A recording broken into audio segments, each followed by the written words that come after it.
Hello, everybody, and welcome again to Tailgate Talk, Week 5 here at SJ Varsity and SunJournal.com. We're here to talk about Class B with Randy Whitehouse, my colleague, partner in crime, and co-director of nonsense here at Tailgate Talk.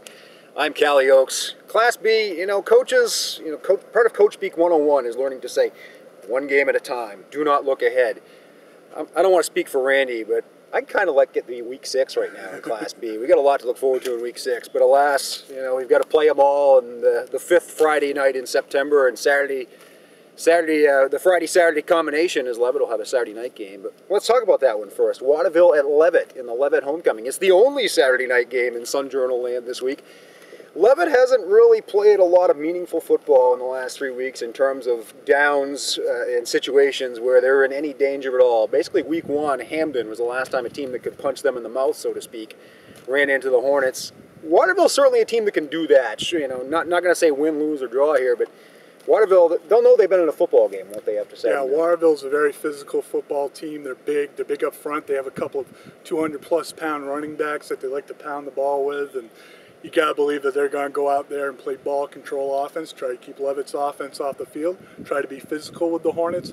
The Hornets have gone up against a physical team in Hamden so far, but like you said, the last few weeks, really they've been working on different things, trying to fine-tune different things. Last week it was a passing game. They came out throwing Jordan Hersom. They get Brian Bedard back, added yet another weapon to their arsenal. I think, you talked about next week. And, of course, they had the big matchup with Mount Blue next week. And there would be some fear about them looking ahead to that matchup. But I don't think that's the case with Waterville. I think they respect Waterville a lot. I think they know that they're going to be in for a tough fight this week. And, I really think they're going to look at this as needing to play their best game that they played so far this week. Speaking of Mount Blue, their situation a little different. They will be at Oceanside. That's the school that was formed by the merger of Rockland and Georges Valley. And if you look at common opponents, Oceanside was handled pretty convincingly up at Madison in week 3 of the season. The week before that, Mount Blue beat Madison 59-0. Kind of an uphill climb, I would think, for Oceanside in this game, and Mount Blue probably looking just to stay healthy.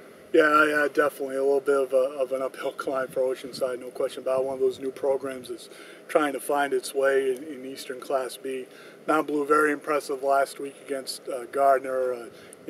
All talk about Alonzo Connor's injury, but they were well in control before that happened. And, talk about a lot of weapons. Those were on display last week for the Cougars: Isaiah Tracy, Jordan Whitney, Cam Senick, Eric Berry, just the list goes on and on.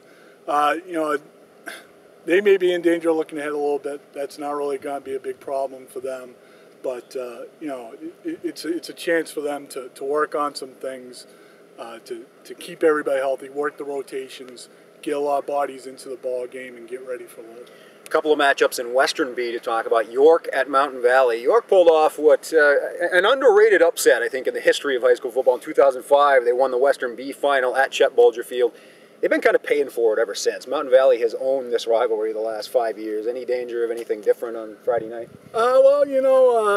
York's a young team, and they've been kind of hard to read so far. They've lost to Cape. They lost to Greeley last week. Turnovers had a lot to do with that. So they've been showing their use so far this year. But they have some talent there. Quarterback and running back.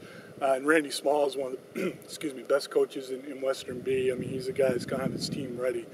The Falcons, again, they have Wells next week in a big matchup, but they get fired up for the Wildcats, like you said, because of that playoff loss for one reason. But it's always been a good rivalry back and forth, and the Falcons just keep rolling. And they rolled over Grain and Gloucester last week, and maybe they won't be quite as sharp as they normally would be because that game was over from the word go. But York will test them a little bit. They'll have to come out and play good, solid football to not let the Wildcats throw a scare into them.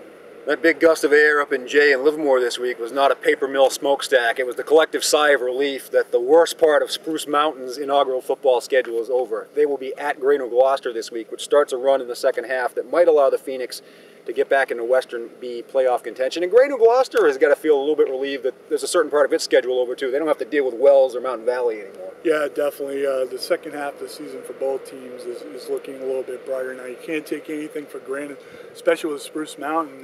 Bill Calden got banged up last week, hurt his shoulder. It's their best offensive player, and they've been struggling to find any balance, any support for him to take some of the pressure off of him. So certainly Spruce Mountain has to go in kind of looking at this as a fresh start. They're still, in the playoff hunt. They still have a chance to go on a little bit of a run here because the schedule after this is also pretty easy on paper. They can't take anything for granted, like I said, but if they come in and start to work from the ground up, start to rebuild things, especially offensively, they can start to get a little momentum here and put that brutal first half of the schedule behind them. Rounding the corner toward the second half of the season in Class B, this has been Tailgate Talk for Randy Whitehouse. I'm Kalle Oaks. See you on the sidelines.